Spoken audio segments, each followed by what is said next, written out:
The Seven Against Thebes.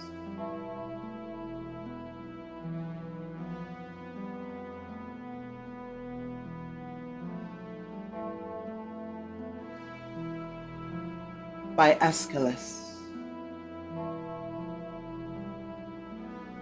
Laius, king of the Cadmeans, was warned by the oracle of Delphi that he should not beget a child. But he disobeyed this command, and when a son was born to him, he cast the child away, that he might perish on Kithaeron. But a herdsman found the babe yet alive, and he was nourished in Corinth and grew to manhood, not knowing his true parentage, and was named Oedipus. And he slew unknowingly his father Laius, and afterwards saved the town of the Cadmeans from a devouring monster, and married the widowed queen, Eteocles, and begat sons and daughters. But when he learned what he had wrought unwittingly, he fell into despair, and the queen slew herself. But before Oedipus died, he laid a curse upon his male children, Eteocles and Polynices, that they should make even division of the kingdom by the sword. And it fell out even so, for the two brothers strove together for the inheritance. And Polyneices brought an army from Argos against Eteocles, and the brothers fought and fell each by the other's hand, and the curse was fulfilled.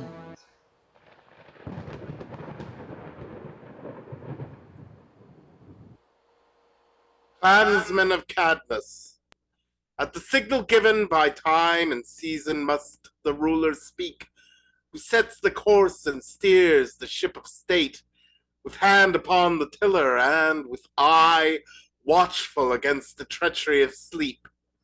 For if all go aright, thank heaven, men say. But if adversely, which may God forfend, one name on many lips from street to street would bear the bruit and rumor of the time. Down with Eteocles, a clamorous curse, a dirge of ruin. May averting Zeus make good his title here in Cadmus's hold.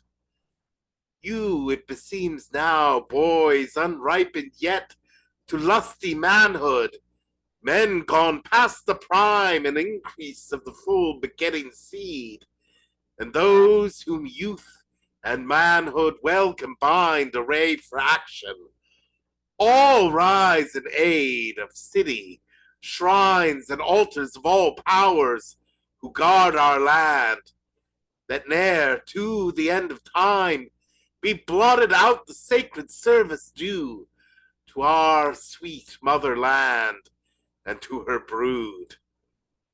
For she it was who to their guests' right called your waxing youth, was patient of the toil, and cherished you on the land's gracious lap, alike to plant the hearth and bear the shield in royal service for an hour like this. Mark now, until today, luck rules our scale, for we, though long beleaguered, in the main have with our sallies struck the foeman hard. But now the seer, the feeder of the birds, whose art unerring and prophetic skill of ear and mind divines their utterance without the lore of fire interpreted, foretelleth by the mastery of his art that now an onset of Achaea's host is by a counsel of the night designed to fall in double strength upon our walls. Up and away then to the battlements, the gates, the bulwarks. Don your panoplies, array you at the breastwork, take your stand on floorings of the towers, and with good heart stand firm for sudden sallies at the gates, nor hold too heinous respect for hordes sent on you from afar. Some god will guard. I too, for shrewd espial of their camp, have sent forth scouts, and confidence is mine they will not fail, nor tremble at their task. And with their news, I fear no foeman's guile. Eteocles, High King of Cadmus folk, I stand here with news, certified and sure, from Argos camp, things by myself descried. 7 warriors yonder, doughty chiefs of might, into the crimson concave of a shield have shed a bull's blood, and with hands immersed in the gore of sacrifice have sworn by Ares, lord of fight, and by thy name, blood-lapping terror.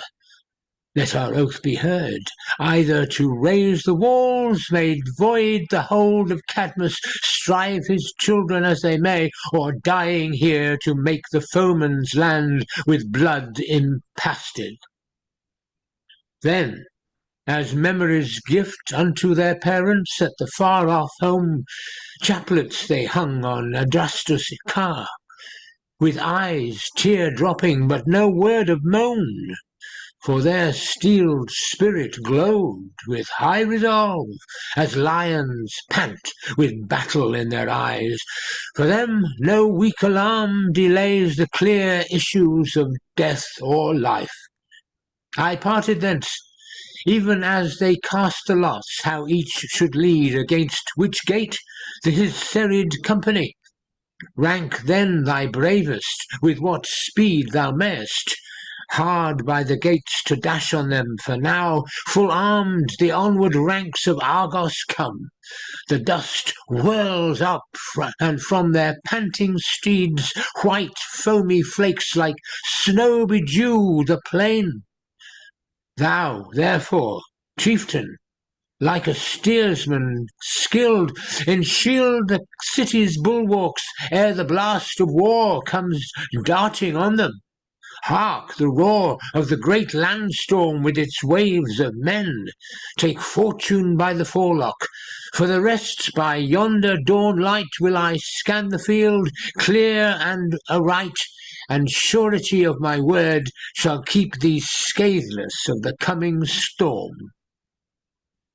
O Zeus and earth and city guarding gods, and thou, my father's curse of baneful might, spare ye at least this town, no rooted up by violence of the foeman stock and stem. For here, from home and hearth, rings Hellas's tongue. Forbid that e'er the yoke of slavery should bow this land of freedom, Cadmus' hold. Be ye her help, your claws I plead with mine. A city saved doth honor to her gods. I wail in the stress of my terror, and shrill is my cry of despair. The foemen roll forth from their camp as a billow, and onward they bear. Their horsemen are swift in the forefront. The dust rises up to the sky, a signal, though speechless, of doom, a herald more clear than a cry. Hoof trampled, the land of my love bears onward the din to mine ears. As a torrent descending a mountain, it thunders and echoes and nears.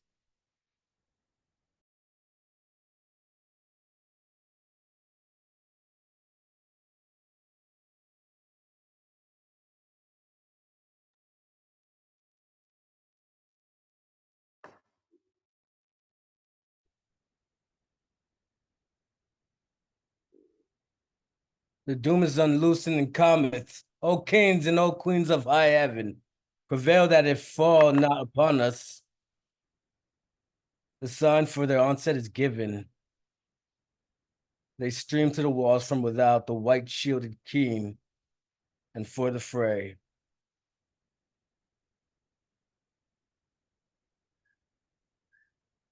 They storm They to the sto- citadel gates. What god or what goddess can stay the rush of the feet?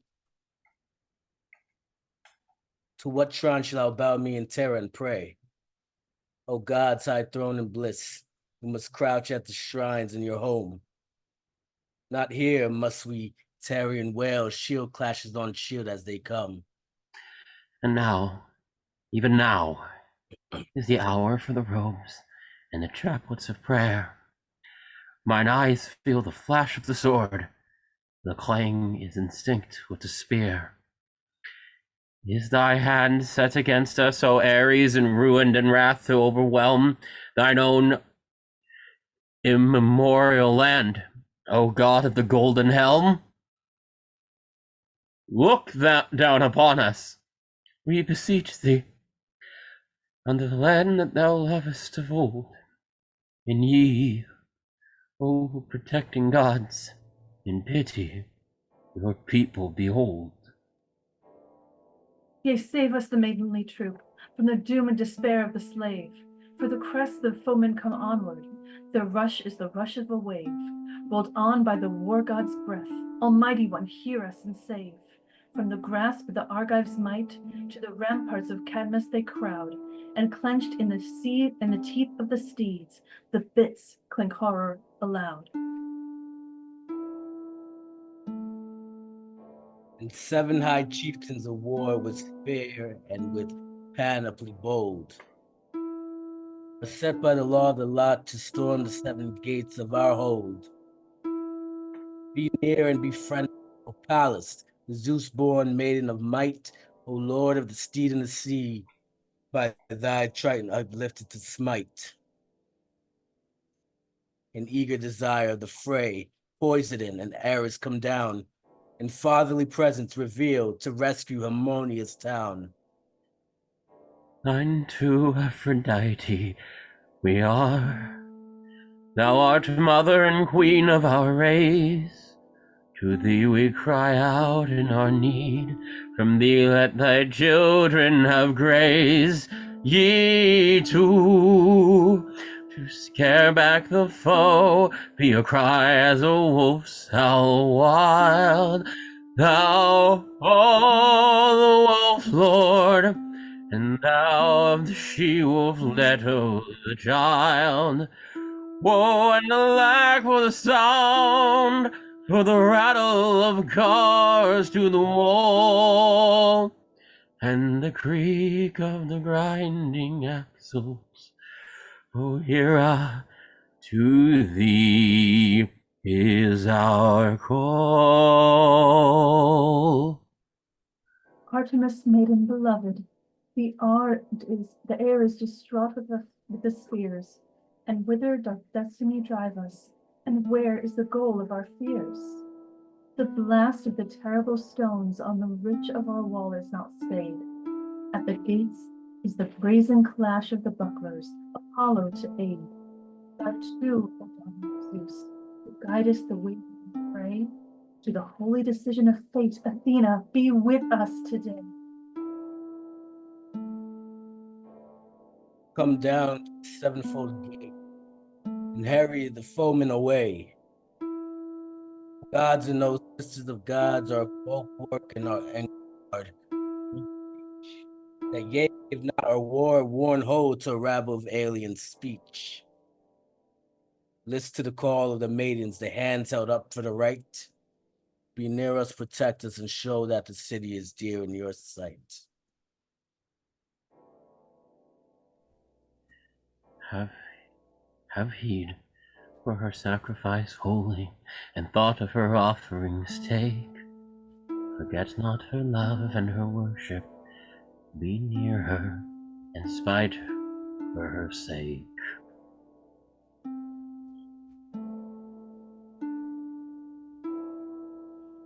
Hark to my question, things detestable. Is this aright and for the city's weal, and helpful to our army thus beset, that ye before the statues of our gods should fling yourselves and scream and shriek your fears? Immodest, uncontrolled, be this my lot, never in troublous nor in peaceful days, to dwell with aught that wears a female form, where womankind has power no man can house, where womankind feeds panic, ruin, rules alike in house and city. Look you now, your flying feet, and rumor of your fears have spread a soulless panic on our walls, and they without do go from strength to strength, and we within make breach upon ourselves. Such fate it brings to house with womankind.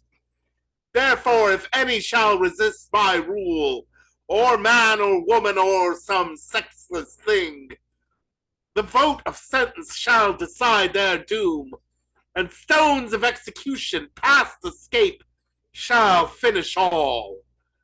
Let not a woman's voice be loud in council, for the things without a man must care. Let women keep within, even then is mischief all too probable. Hear ye, or speak I to unheeding ears? Ah, but I shudder, child of Oedipus. I heard the clash and clang. The axles rolled and rumbled. Woe to us, fire-welded bridles rang. Say, when a ship is strained deep in brine, did e'er a seaman mend his chance, who left the helm to invoke the image at the prow? Ah, but I fled to the shrines, I called to our helpers on high. When the stone shower roared at the portals, I sped to the temples aloft, and loud was my call and my cry. Look down and deliver, immortals. Aye, pray amain that stone may vanquish steel. Were not that grace of gods? Aye, aye, methinks when cities fall, the gods go forthwith from them. Ah, let me die, whoever I behold. The gods go forth in conflagration dire. The foemen's rush and raid, and all are hold, wrapped in the burning fire. Cry not on heaven in impotent debate. What saith the saw? Good saving strength in verity, out of obedience breeds the babe prosperity. 'Tis true, yet stronger is the power divine. And oft, when man's estate is overbowed, with bitter pangs disperses from his eyne the heavy, hanging cloud. Let man with sacrifice and augury approach the gods when comes the tug of war. Maids must be silent and abide within. By grace of the gods we hold it, a city untamed of the spear, and the battlement wards from the wall the foe in his aspect of fear. What need of displeasure herein? Aye, pay thy vows to heaven. I grudge them not, but so thou strike no fear into our men, have calm at heart, nor be too much afraid. Alack, it is fresh in mine ears, the clamor and crash of the fray. And up to our holiest heights I sped on my timorous way, bewildered, beset by the din. Now, if ye hear the bruit of death or wounds, give not yourselves o'ermuch to shriek and scream, for Ares ravens upon human flesh. Ah, but the snorting of the steeds I hear. Then, if thou hearest, hear them not too well. Hark, the earth rumbles as they close us round. Enough if I am here, with plans prepared. Alack, the battering at the gates is loud. Peace! Stay your tongue, or else the town may hear. O warders of the walls, betray them not. Bestow your cries. In silence face your fate. Gods of our city, see me not enslaved. On me, on all, thy cries bring slavery. Zeus, strong to smite, turn upon foes thy blow. Zeus, what a curse are women wrought by thee! Weak wretches even as men when cities fall. What? clasping gods, yet voicing thy despair? In the sick heart fear, machete, prey of speech. Night is the thing I ask thee. Do my will. Ask swiftly, swiftly shall I know my power. Silence, weak wretch, nor put thy friends in fear. I speak no more, the general fate be mine. I take that word as wiser than the rest. Nay, more, these images possess thy will. Pray in the strength that heaven be on our side.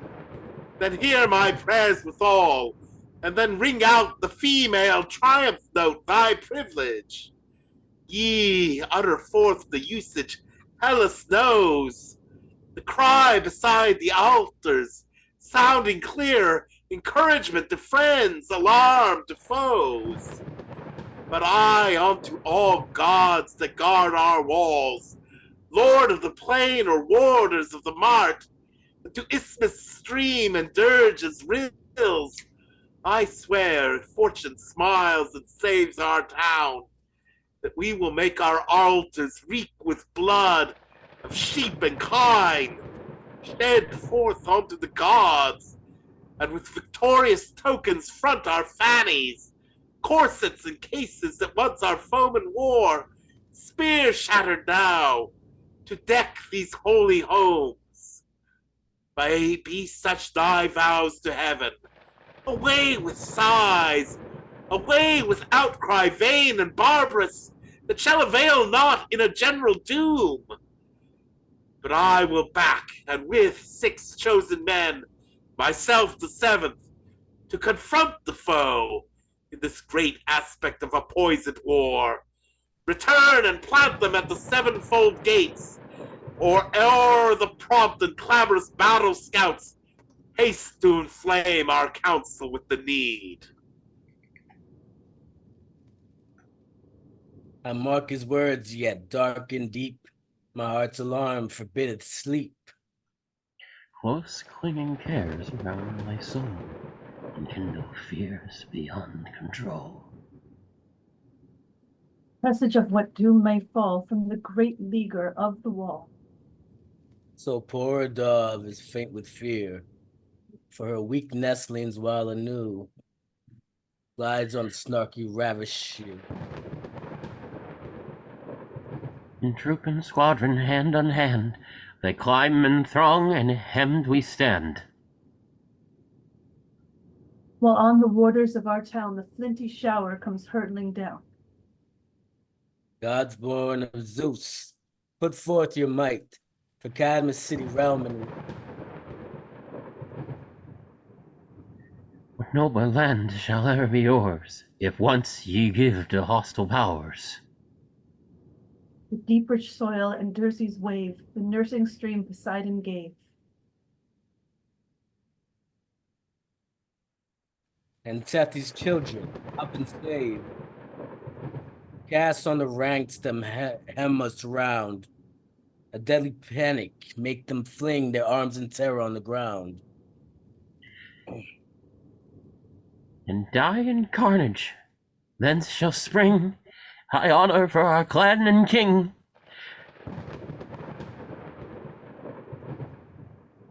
Come at our wailing cry and stand as throned sentries of our land. But pity and sorrow it were that this immemorial town should sink to be slave of the spirit of dust and to ashes gone down.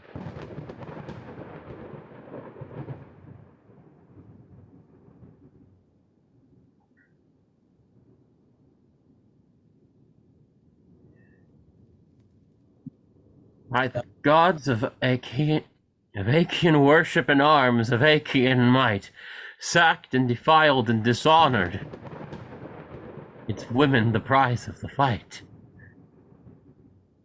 That hailed by the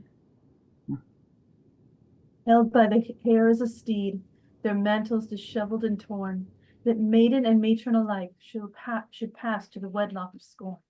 I hear it arise from the city, the manifold wail of despair. Woe, woe for the doom that shall be, as in grasp of the foeman they fare. For a woe and a weeping it is, if the maiden violet flower is plucked by the foe in his might, not cold in the bridal bower. Alas for the hate in the horror house safe. Less hateful by far is the doom to be slain by the sword, honed down in the carnage of war. For wide, how wide is the woe when the foeman has mounted the wall.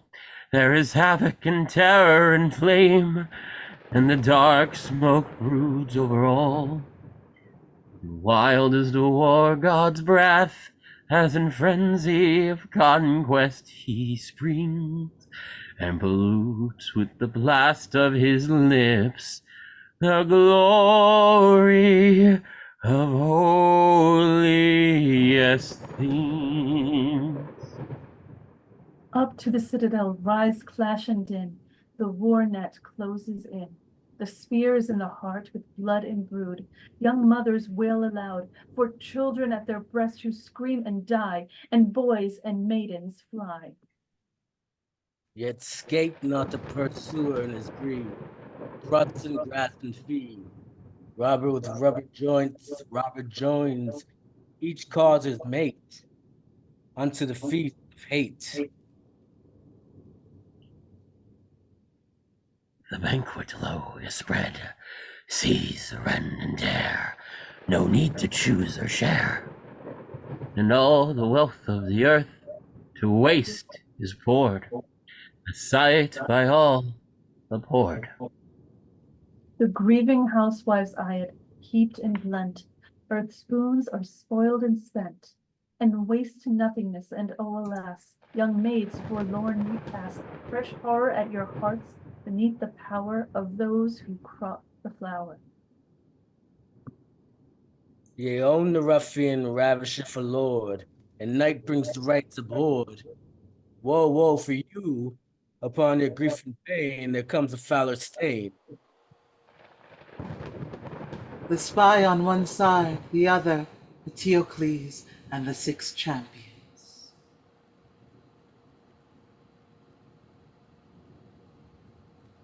Look, friends, methinks the scout, who parted hence to spy upon the foeman, comes with news.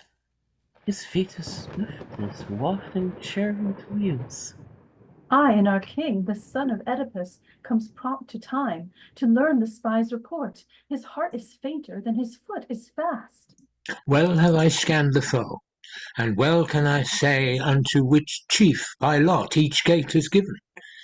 Tydeus already with his onset cry storms at the gate called Protides, but him the seer Amphiaraus holds at halt, nor wills that he should cross Ismenus ford until the sacrifices promise fair. But Tydeus, mad with lust of blood and broil, like to a cockatrice at noontide hour, hisses out wrath, and smites with scourge of tongue the prophet son of Oecleus. Wise thou art, faint against war, and holding back from death. With such revilings loud upon his lips, he waves the triple plumes that o'er his helm float o'ershadowing as a courser's mane, and at his shield's rim, terror in their tone, clang and reverberate the brazen bells. And this proud sign, wrought on his shield he bears, the vault of heaven inlaid with blazing stars, and from the boss the might moon glows at full, the eye of night, the first and lordliest star. Thus, with high vaunted armour, madly bold, he clamours by the stream bank, wild for war, as a steed panting grimly on his bit, held in the and chafing for the trumpet spray. Whom wilt thou set against him? When the gates of Proteus yield, who can his rush repel? To me no blazon on a foeman's shield shall e'er present a fear. Such pointed threats are powerless to wound. Plumes and bells without a spear are snakes without a sting. Nay more, that pageant of which thou tellest, the nightly sky displayed ablaze with stars upon his shield, palters with double sense. One headstrong fool will find its truth anon. Or if night fall upon his eyes in death, yon vaunting blazon will its own truth prove, and he is prophet of his folly's fall. Mine shall it be to pit against his power the loyal son of Aeschylus, as guard to hold the gateways, a right valiant soul who has in heed the throne of modesty, and loathes the speech of pride, and evermore shrinks from the base, but knows no other fear. He springs by stock from those whom Ares spared, the men called Sown, a right son of the soil, and Oedipus styled. Now what his arm today shall do rests with the dice of war, and Ares shall ordain it. But his cause hath the true badge of right to urge him on to guard as son his motherland from wrong. Then may the gods forgive fortune fair unto our chiefs sent forth to dare. War's terrible, arbitrament. But when champions win the way, I shudder less from out the fray, only their blood-stained wrecks by scent. Nay, let him pass, and the gods' help be his. Next, Capanius comes on, with Lot to lead the onset at the gates Electron's style. A giant he, more huge than Tidus' self, and more than human in his arrogance. May fate forfend his threat against our walls, God willing or unwilling, such his vaunt. I will lay waste the city, Pallas, self, Zeus, warrior maid, although she swoop to earth and plant her in my path, shall stay me not. And for the flashes of the levin bolt, he holds them harmless as the noontide rays.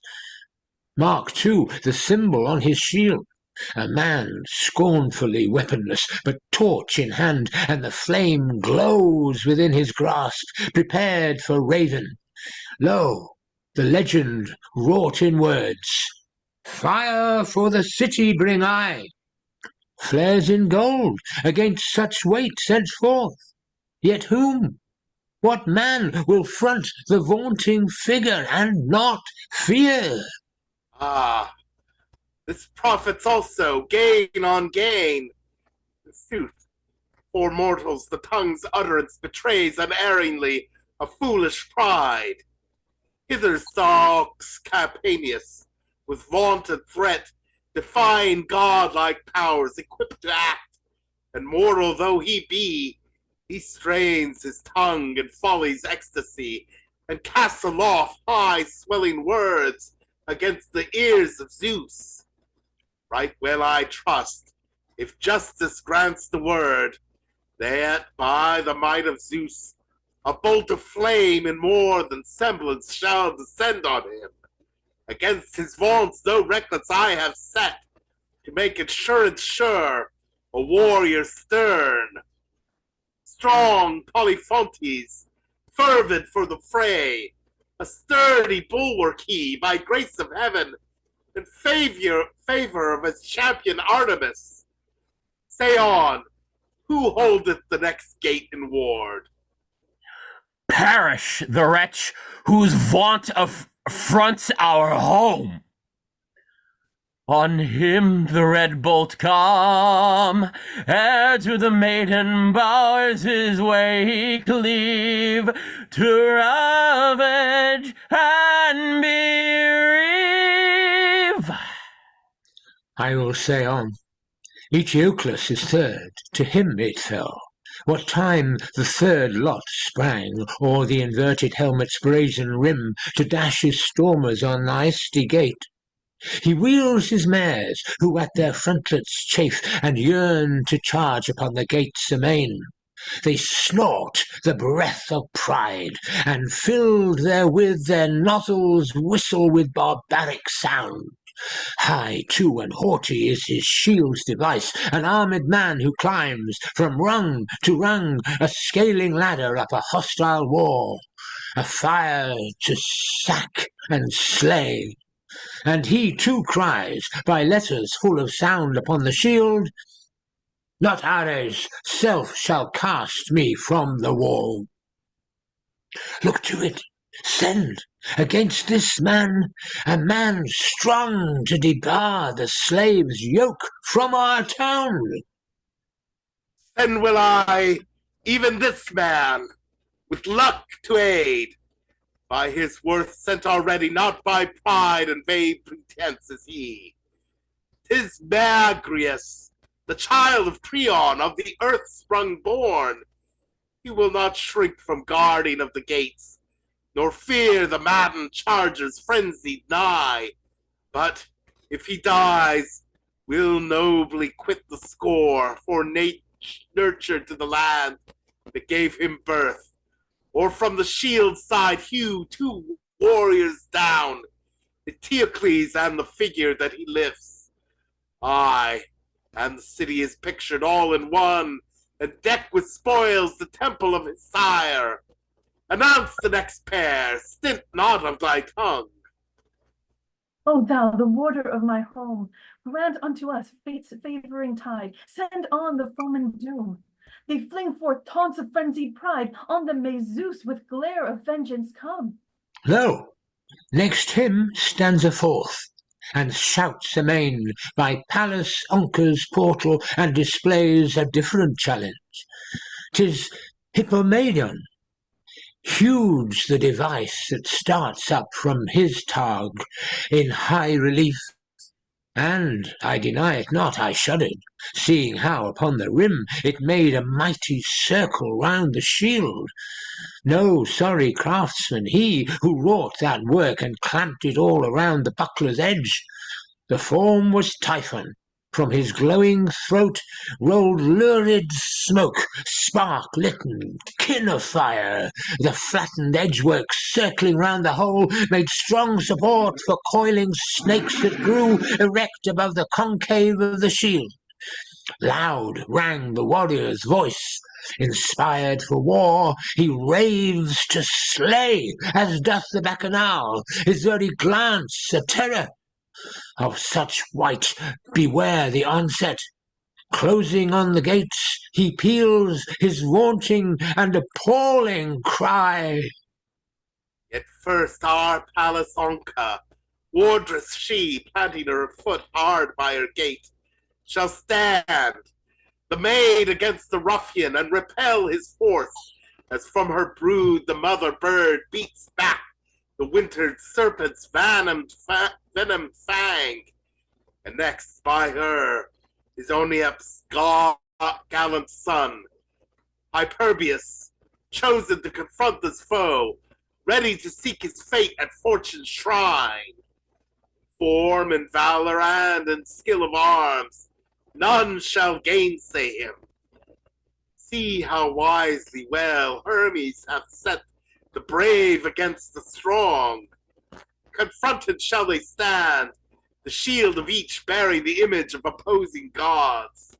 One holds aloft his Typhon breathing fire, but on the other's shield in symbol sits Zeus, calm and strong, and fans his bolt to flame.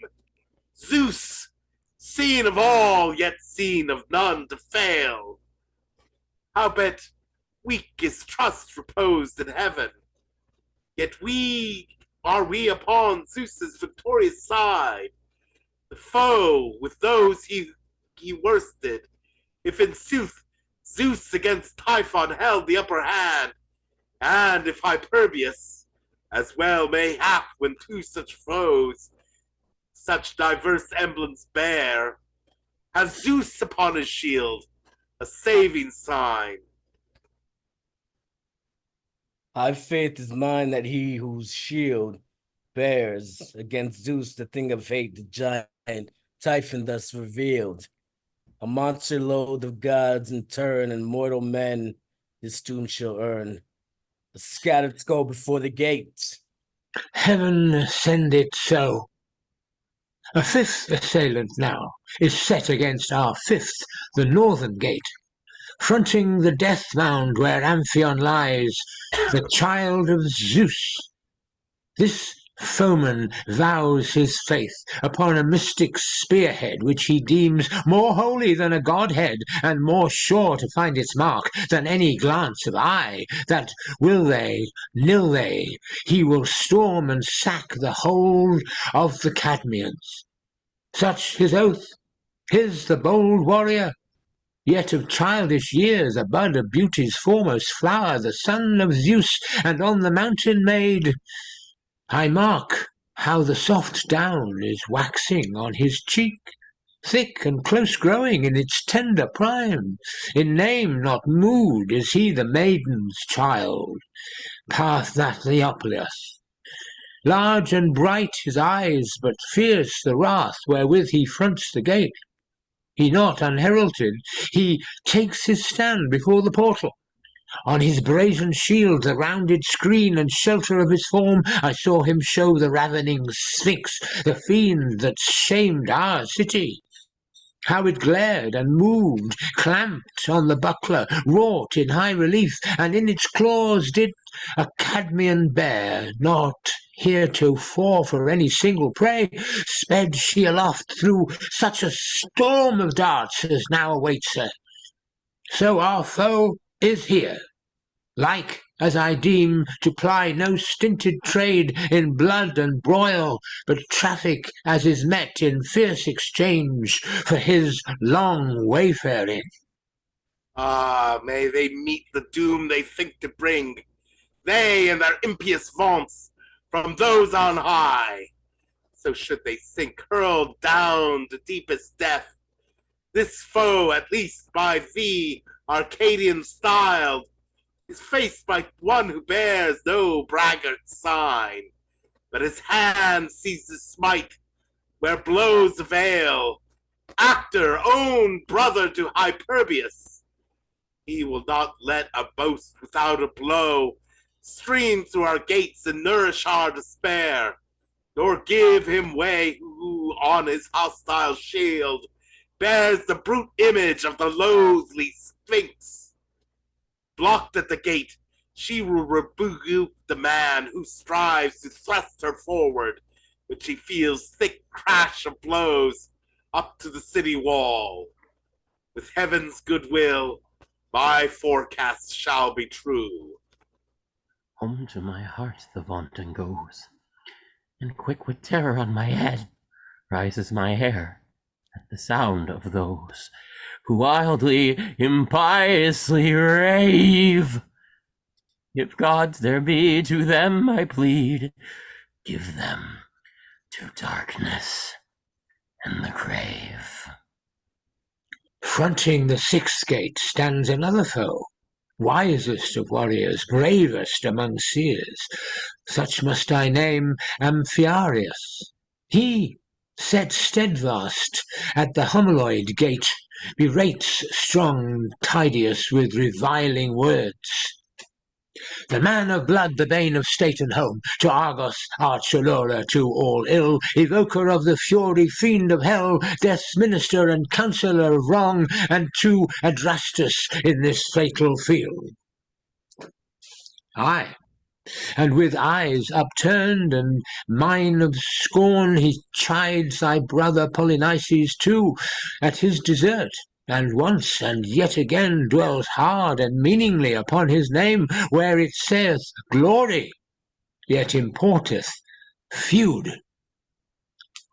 Yea, such thou art in act, and such thy grace in sight of heaven, and in such after time thy fame for lips and ears of mortal men. He strove to sack the city of his sires and temples of her gods, and brought her on an alien armament of foreign foes. The fountain of maternal blood outpoured, what power can staunch? Even so, thy fatherland, once by thine ardent malice stormed and ta'en, shall ne'er join force with thee. For me, I know it doth remain to let my blood enrich the border of this land, and loves me not. Blood of a prophet in a foreign grave. Now for the battle. I foreknown my doom, yet it shall be with honour. So he spake, the prophet, holding up his targe of bronze, wrought without blazon, to the ears of men who stood around and heeded not his word. For on no bruit and rumour of great deeds, but on their doing is his spirit set, and in his heart he reaps a furrow rich, wherefrom the foison of good counsel springs. Against him send brave heart and hand of might, for the god-lover is man's fiercest foe. Out on the chance that couples mortal men, linking the just and impious in one.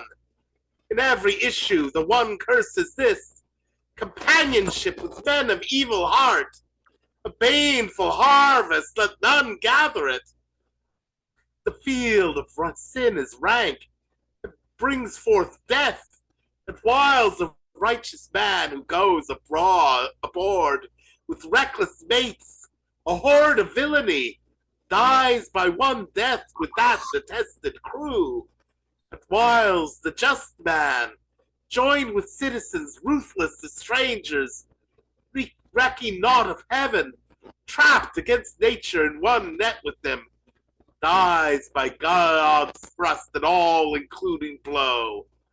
So will this prophet die, even Aeschylus' child.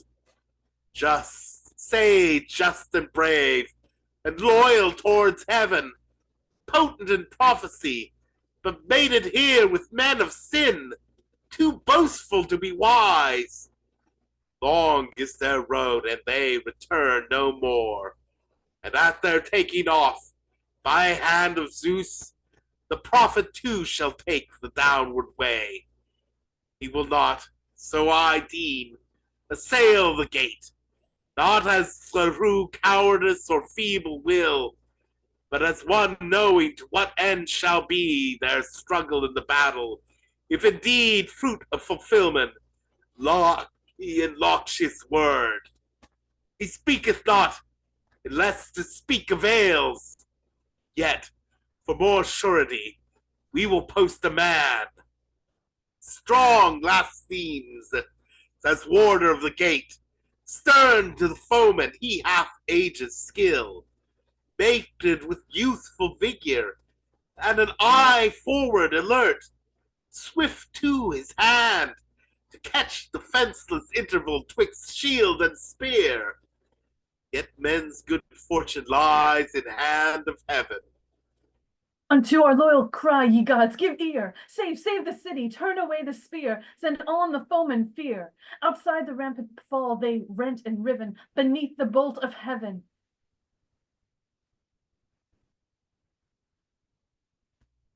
Last, let me name yon seventh antagonist, thy brother's self, at the seventh portal set. Hear with what wrath he imprecates our doom, vowing to mount the wall, though banished hence, and peal aloud the wild exulting cry.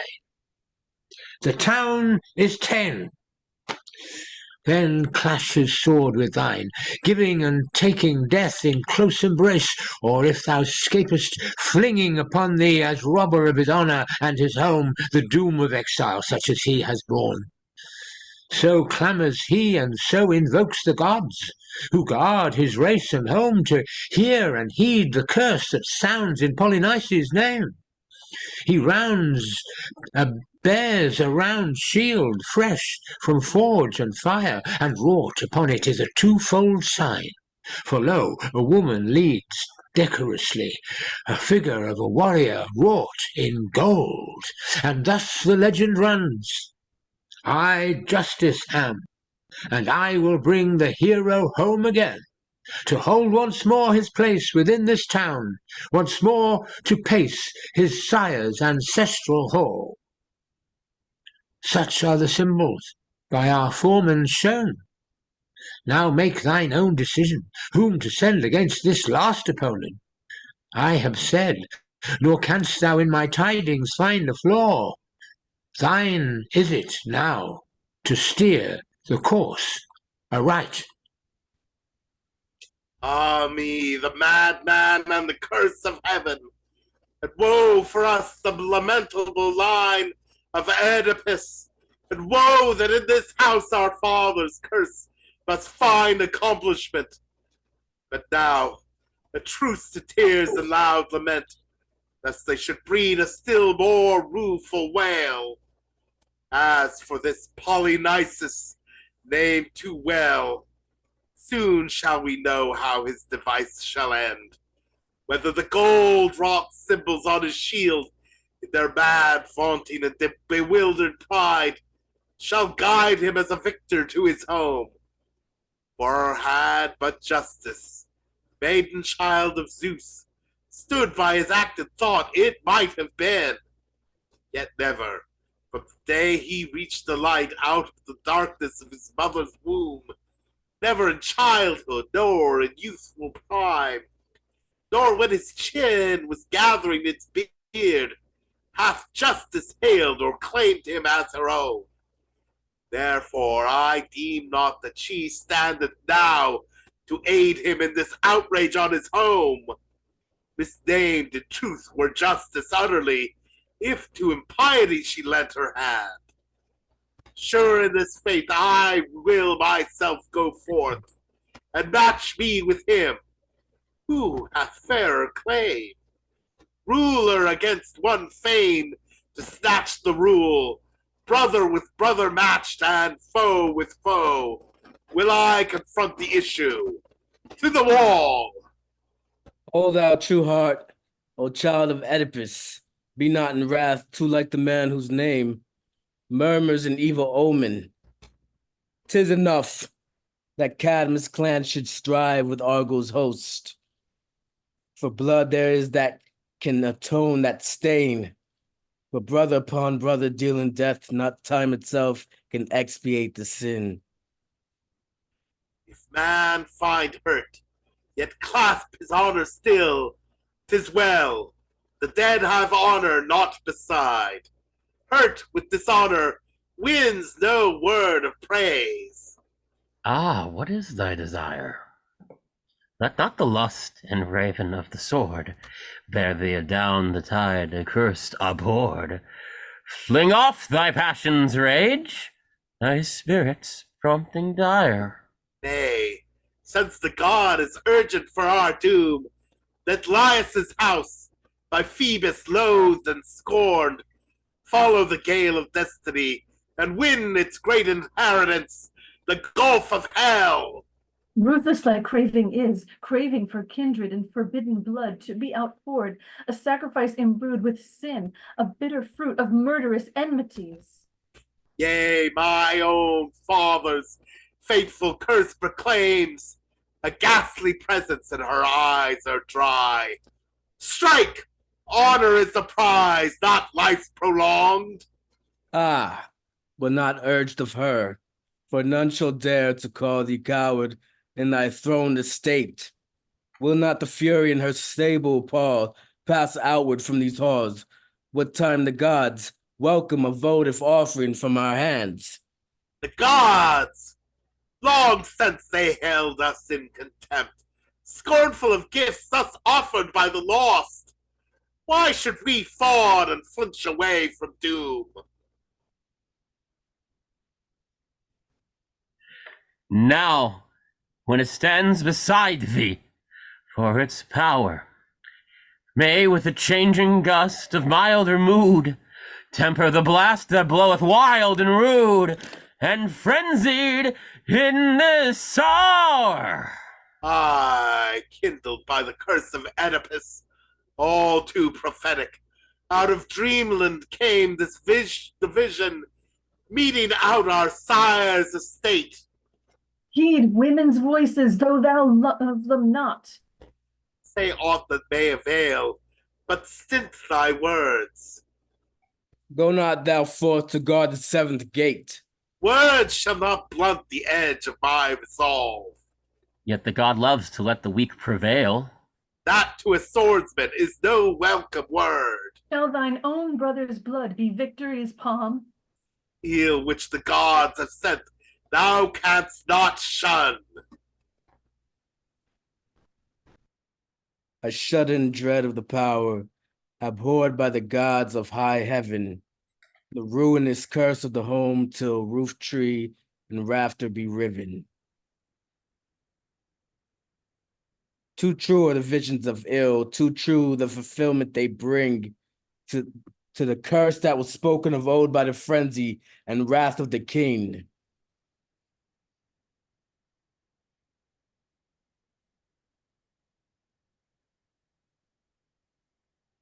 Her will is the doom of the children, and discord is kindled amain. And strange is the Lord of division, who cleaveth the birthright in twain.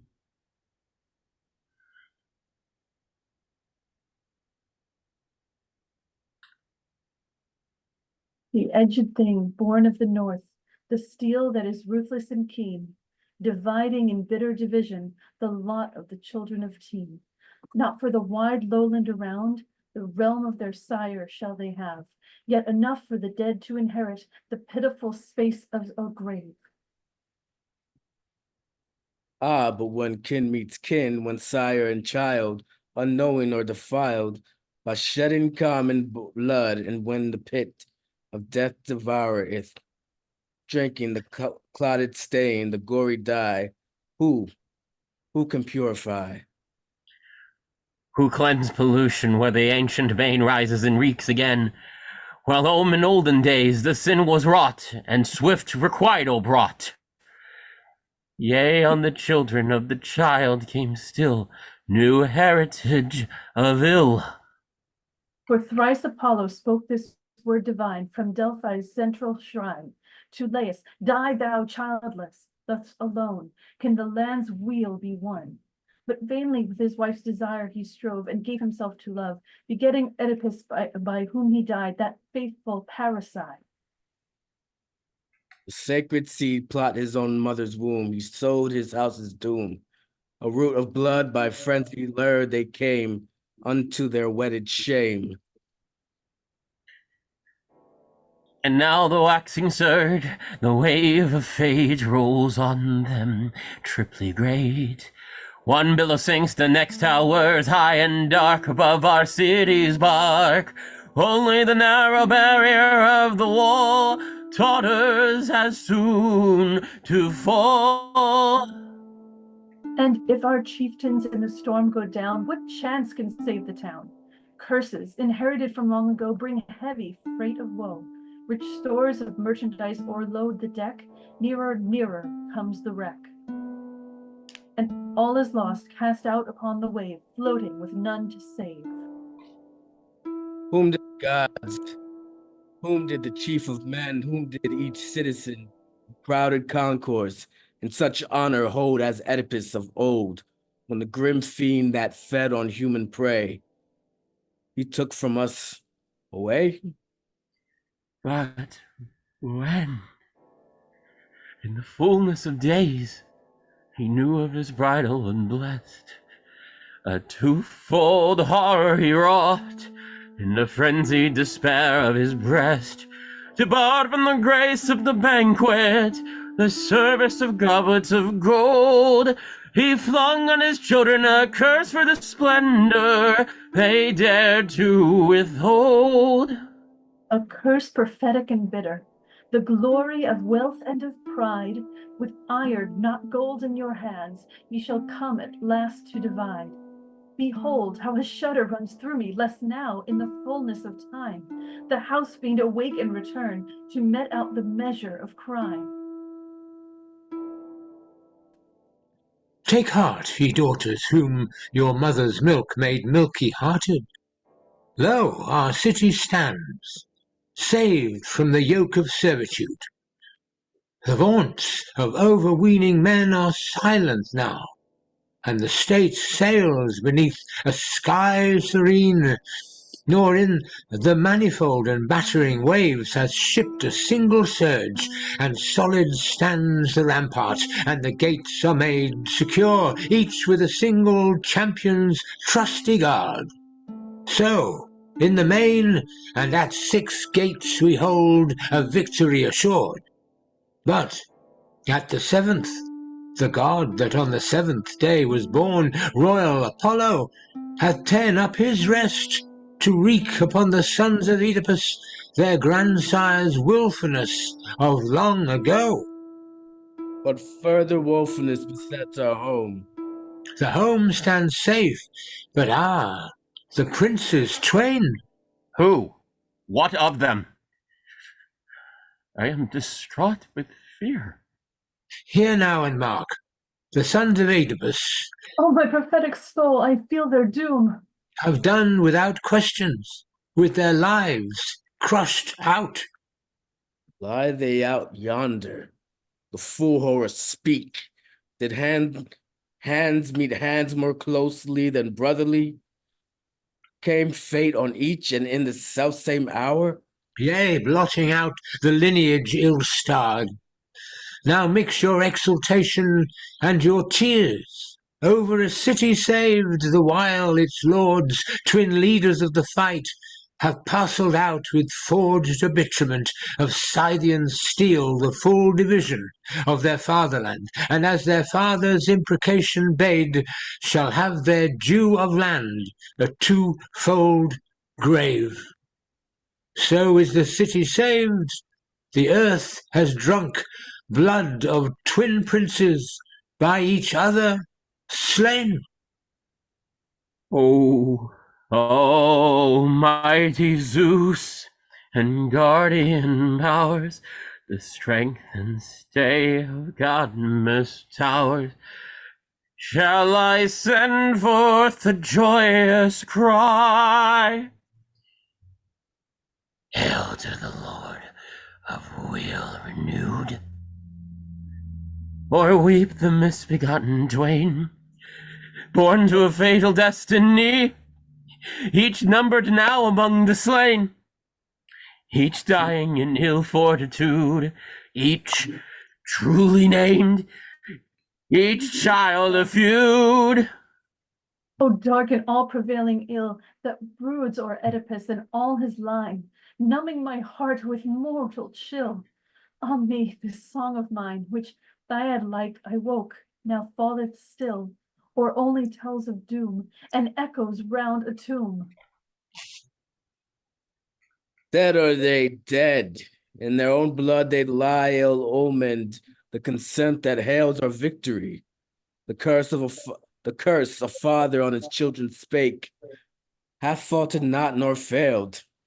Not layest thy stubborn choice availed, first to beget, then the after day, and for the city's sake, the child to slay. For naught can blunt nor mar this speech oracular. Children obtained by disbelief ye erred, yet in wild weeping came fulfillment of the word. Antigone and his many approach with a train of mourners, bearing the bodies of Eteocles and Polynices. Look up, look forth, the doom is plain, nor spake the messenger in vain. A twofold sorrow, twofold strife, each brave against a brother's life. Double doom hath sorrow come, how shall I speak it on the home? Alas, my sisters, be your sighs the gale, the smiting of your brows, the plash of oars, wafting the boat to Acheron's dim shores, that passeth ever, and its darkened sail on its uncharted voyage and sunless way. Far from thy beams, Apollo, god of day, thy melancholy bark bound for the common bourne, the harbor of the dark. Look yonder from the home Antigone, as many come. Our last, saddest errand bound, the chant I dirge dirge of doleful sound, with agony and pain, above their brethren slain, their sisters' bosoms surely swell. Heart with heart, rent heart, according well, in grief for those who fought and fell. Yet, ere they utter forth their woe, we must awake the rueful strain to vengeful powers in realms below, and mourn hell's triumph over the slain.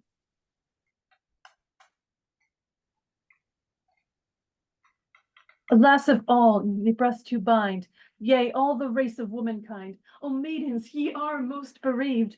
For you the teardrops start. Deem that in truth and undeceived. Ye hear the sorrows of my heart. Children of bitterness and sternly brave, one proud of heart against persuasion's voice, one against exile proof, ye win your choice. Each in your fatherland a separate grave. Alack on house and heritage, they brought a baneful doom and death for wage. One strove through tottering walls to force his way, one claimed in bitter arrogance to sway, and both alike, even now and here, have closed their suit with steel for a bitter. And lo, the fury fiend of Oedipus their sire hath brought his curse to consummation dire. Each in the left side smitten seed them laid, the children of one womb, slain by a mutual doom. Alas, their fate, the combat murderous, the horror of the house. The curse of ancient bloodshed now repaid. Yea, deep into the heart the death blow fell, edged by their feud ineffable, by the grim curse their sire did imprecate, discord and deadly hate.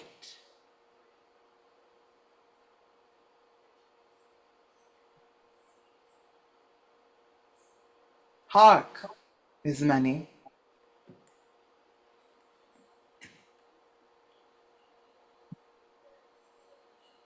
How the city and its towers make moan, how the land mourns that held them for its own.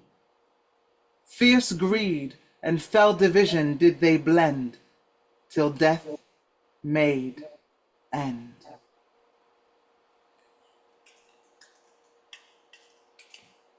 They strove to part the heritage in twain, giving to each a gain. Yet that which struck the balance in the strife, the arbitrating sword, by those who loved the twain, is held abhorred.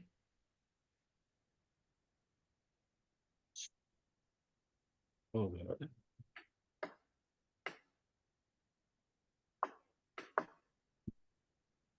Loathed is the god of death, who sundered each from life. Here by the stroke of steel, behold, they lie, and rightly may we cry. Beside their fathers, let them here be laid. From iron gave their doom, with iron their graves be made. Alack, the slaying sword, alack, the entombing spade. Alas, a piercing shriek, a rending groan, a cry unfeigned of sorrow felt at heart. With shuddering of grief, with tears that start, with wailful escort, let them hither come, for one or other make divided moan. No light lament of pity mixed with gladness, but with true tears poured with the soul of sadness over the princes dead and their bereaved home. Say we above these brethren dead, on citizen, on foreign foe. Brave was their rush and stern their blow. Now lonely are they laid.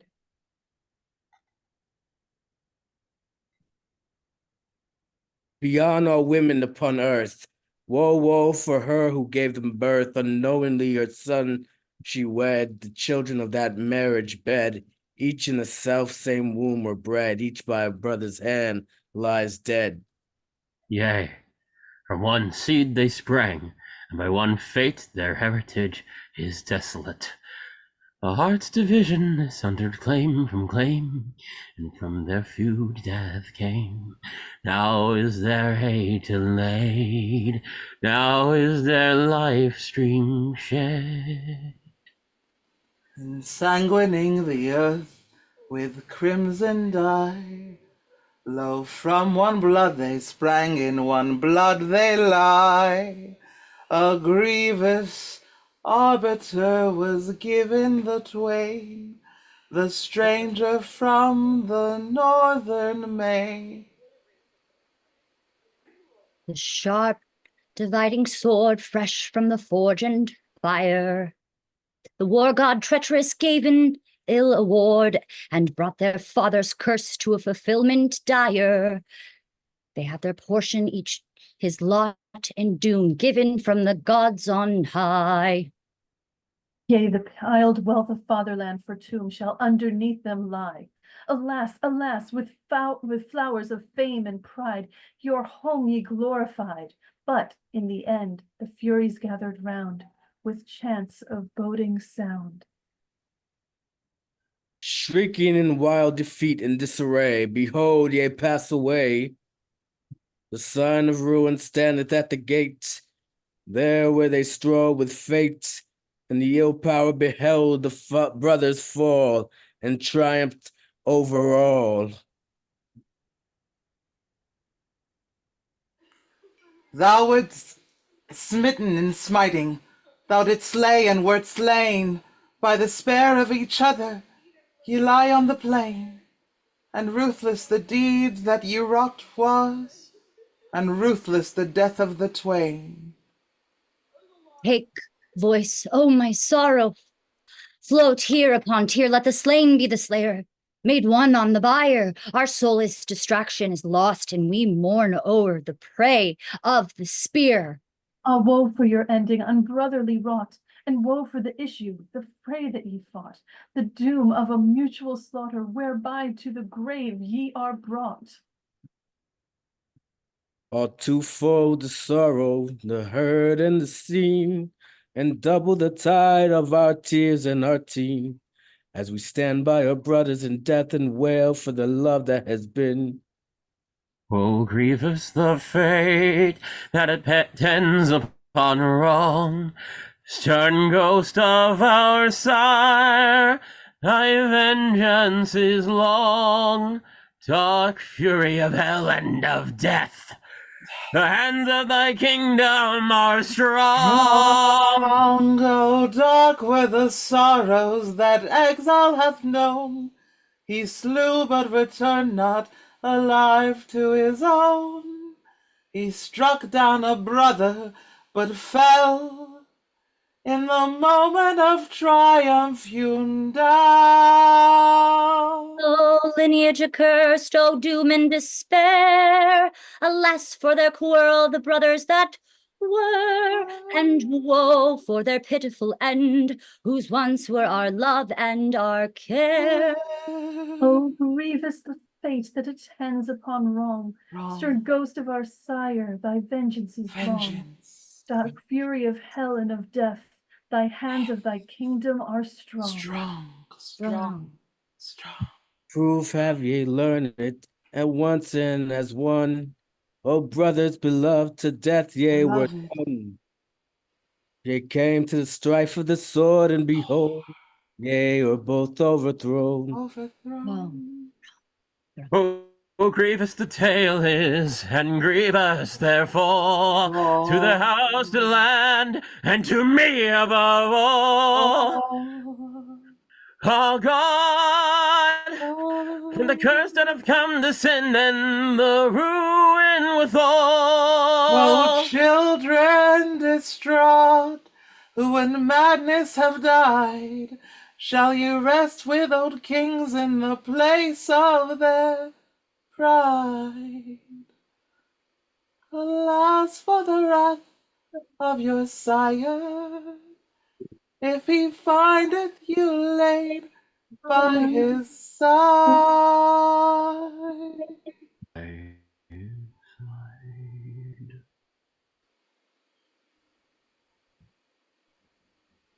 I bear command to tell one and all what hath approved itself now as law, ruled by the councillors of Cadmus' town. For this Eteocles, it is resolved to lay him on his earthbed in this soil. not without care and kindly sepultured. For why?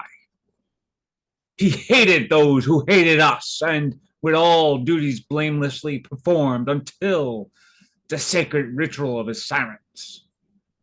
He met such an end as gains our city's grace, with auspices that in noble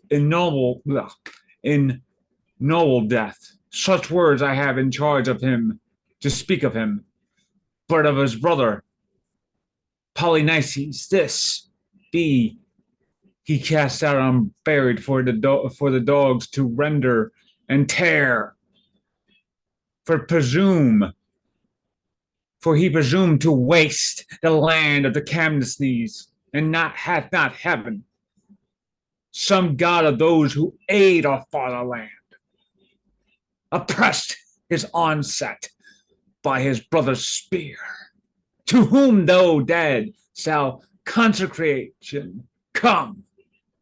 Against him stood this wrench, and brought a horde of foreign bowmen to besiege our town. He therefore shall receive his recompense, buried in the mall of kites. So no woman wailers to escort his corpse, nor pallor his tomb, nor shrill his his noon. Unhoused, unattended, cast away. So for those these brothers doth our state ordained. And I, to those who make such claims of rule in Cadmus town, I, though no other help, there lies the body of Polynices. I will bury this my brother's corse, and risk your wrath and what may come of it. It shames me not to face the state and set will against power, rebellion resolute. Deep in my heart is set my sisterhood, my common birthright with my brothers, born all of one womb, her children who, for woe, brought forth sad offspring to a sire ill-starred. Therefore, my soul, take thou thy willing share in aid of him who now can will no more. Against this outrage, be a sister true while yet thou livest to a brother dead. Him never shall the wolves with ravening maw rend and devour. I do forbid the thought. I for him, albeit a woman weak, in place of burial pit will give him rest by this protecting handful of light dust, which in the lap of this poor linen robe I bear to hallow and bestrew his corpse with the due covering. Let none gainsay.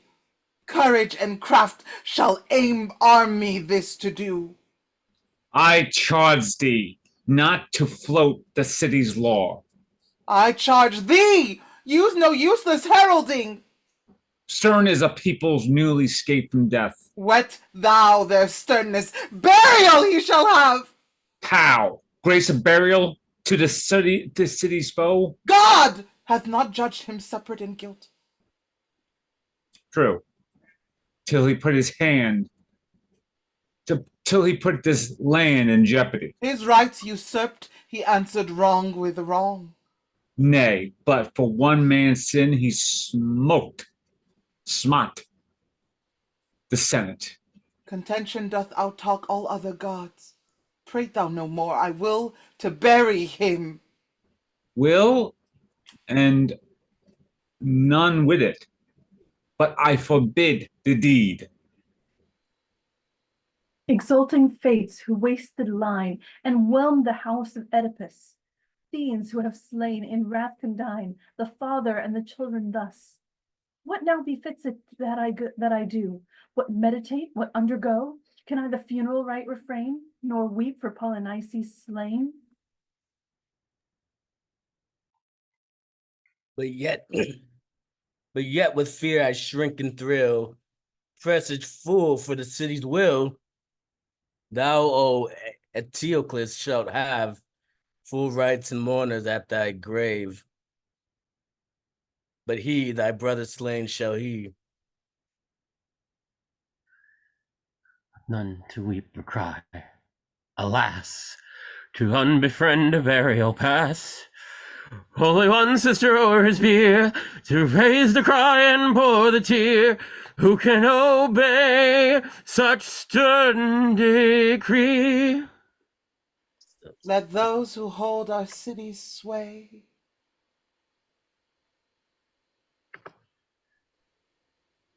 Let those who hold our cities sway. Wreak or forbear to wreak their will. On those who cry, ah, well a day. Lamenting Polyneices still. We will go forth and side by side. With her dual burial will provide. Royal he was, to him be paid. Our grief wherever he be laid. The crowd may sway and change and still. Take its caprice, for justice will. But we, this dead, Dead. less, Eteocles, as justice wills, and right decrees. Will bear unto his grave. For unto those enthroned on high, And Zeus's eternal royalty. He unto us salvation gave. he saved us from a foreign yoke. A wild assault of Ashland folk. A Savage alien wave. Savage alien wave. What was that?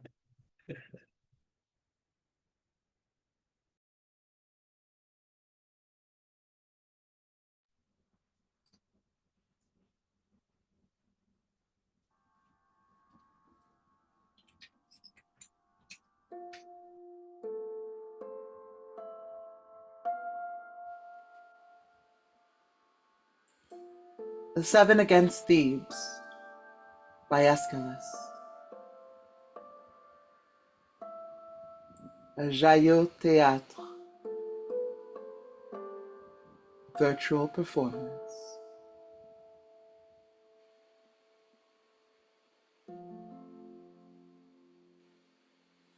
Eteocles was played by Kealoha Peterson.